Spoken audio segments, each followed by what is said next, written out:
Magandang araw mga kamisteryo, ako si Brian at nandito tayo muli sa isa na namang episode ng Tagalog Mystery Hub upang pag-usapan ang isa sa pinakatanyag na kaso ng pagkawala sa Amerika, ang pagkawala ng mga Souther children.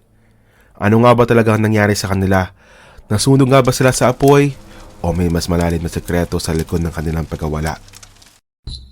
Bago natin simulan, huwag kalimutang mag-subscribe at i-like ang video na ito kung interesado ka sa mga kakaibang kwento at misteryo. Tara, samahan niyo ako siyasatin natin ang isang trahedyang puno ng mga tanong at walang malinaw na sagot. Handa na ba kayo?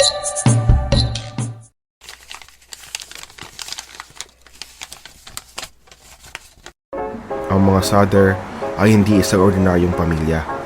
Si George Souther ay isang Italian immigrant na dumating sa Amerika noong bata pa siya, kasamang kanyang pamilya na naghahanap ng mas magandang kinabukasan.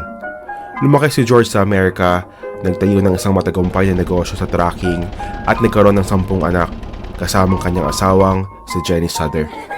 Nakapwa Italian din. Ang kanilang buhay ay maayos.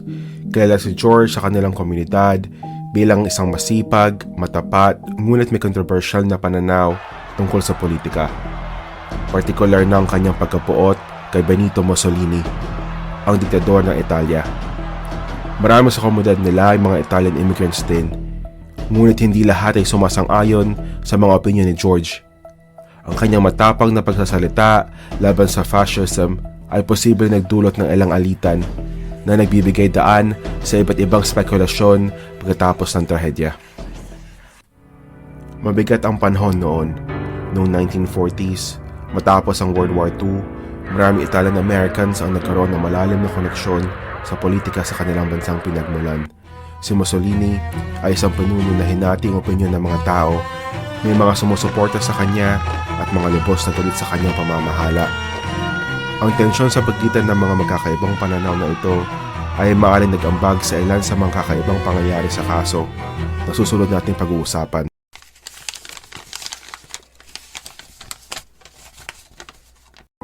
Noong gabi ng December 24, 1945, nagbago ang buhay ng pamilyang Souther ng tuluyan. Matapos sa pagdiwang ng Pasko, si Jenny Souther ay nagising dahil sa amoy ng usok. Nagising si George, Jenny at 4 sa kanilang mga anak at dali-dali sila nakalabas mula sa nasusunog na bahay. Ngunit 5 bata, sina Maurice, Martha, Louise, Jenny at Perry ay naiwan sa itaas sa palapag. Ang mga magulang ay desperado, lalo na si George na nagtangkang pumasok muli sa bahay. Una niyang sinubukan gamitin ang hagdan upang akitin ang mga bintana, ngunit tila misteryosong nawalang hagdan. Pumunta siya sa kanyang truck upang gamitin ito bilang tulay papunta sa bintana, ngunit pareho ito hindi nag-start, kahit na gumagana naman ito ng maayos kinahapunan. Ang mga kakaibang pangyayaring ito ay nagsimulang magtanim ng pagdududa sa kanilang isipan. Paano nawalang hagdan? Paano nasira ang 2 truck ng sabay-sabay?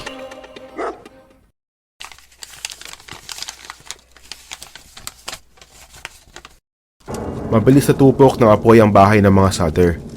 Ngunit ang mas kakaiba ay nang makita ng mga bumbero ang lugar matapos ang sunog. Sa kabila kasi ng napakalakas na apoy, wala natagpo ang labi o buto ng 5 bata. Ayon sa mga eksperto, kahit sa pinakamatinding sunog, dapat may natirang buto o kalansay.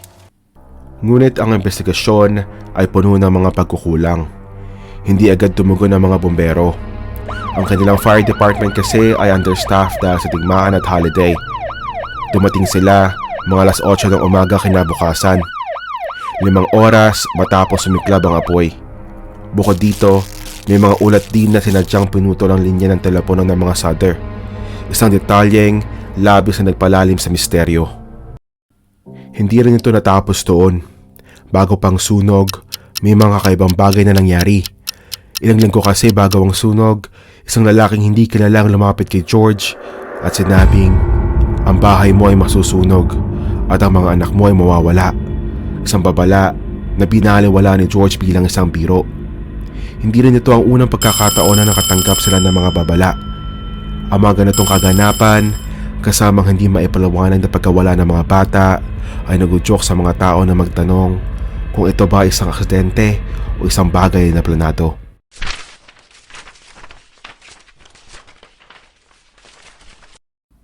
Isa sa mga pinakamatibay na teorya ay may kinalaman ng mafia sa pagkawala ng mga bata.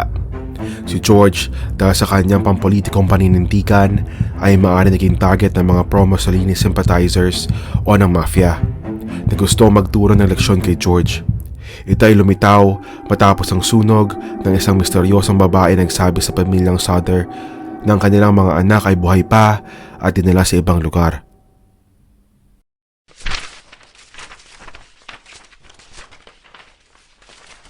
Isa sa mga pinakamisteryosong pangyayari na nagdagdag ng pagdududa ay nangyari noong 1968. 23 taon matapos ang sunog. Nakatanggap si Jenny Sutter ng isang misteryosong sulat mula sa Kentucky. Kasama nito ang larawan ng isang lalaking nasa late 20s na tila ba'y nahahawi kay Louise, isa sa mga nawawalang anak. Sa likod ng litrato, may nakasulat na cryptic message na nagsasabing, "Louise Sutter, I love Brother Frankie, little boys, A90132 or 35. Ano nga bang ibig sabihin nito at bakit tila pinili na nagpadala na manatiling anonymous? Bagamat hindi na makuhanan ng konkretong sagot ang sulat, nagpatuloy ang pamilya sa kanilang paghahanap. Ngunit ang misteryo ay tila hindi na talaga mabibigyan ng linaw. Ang pamilyang Sutter ay namuhay na may pag-asa. Ngunit walang kasiguraduhan kung ano nga ba talaga ang nangyari sa kanilang mga anak.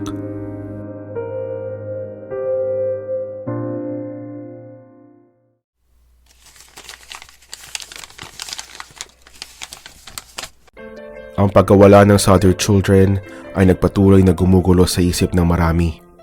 Patuloy pa rin ang mga natitirang miyembro ng pamilya sa kanilang paghahanap ng sagot. Hanggang sa kamatayan ni Jenny noong 1989, hindi tumigil ang kanilang pagsisikap. Ngunit wala pa rin malinaw na kasagutan. Naging paksa ng maraming aklat, dokumentaryo at artikulo ang kasong ito. Ngunit ang kawalan ng ebidensya at ang magulong investigasyon ay nag-iwan ng maraming tanong na tila hindi na masasagot kailanman. Ang pagkawala ng mga Sutter children ay isa sa pinakamatagal ng unsolved mystery sa Amerika. Sa dami ng mga teorya at kakaibang detalye, hindi nakapagtataka na patuloy itong pinag-uusapan kahit ilang dekada na lumipas. Anong sa tingin nyo? Nabuhay kaya ang mga Sutter children at naitago sa loob ng maraming taon o sila ba'y nasawi sa sunog? Ibahagi ang inyong mga teorya sa comment section at kung gusto nyo pa na iba pang misteryo, huwag kalimutang mag-subscribe at i-like ang video ito. Hanggang sa muli mga kamisteryo, ako si Brian at ito ang Tagalog Mystery Hub. Hanggang sa muli, paalam.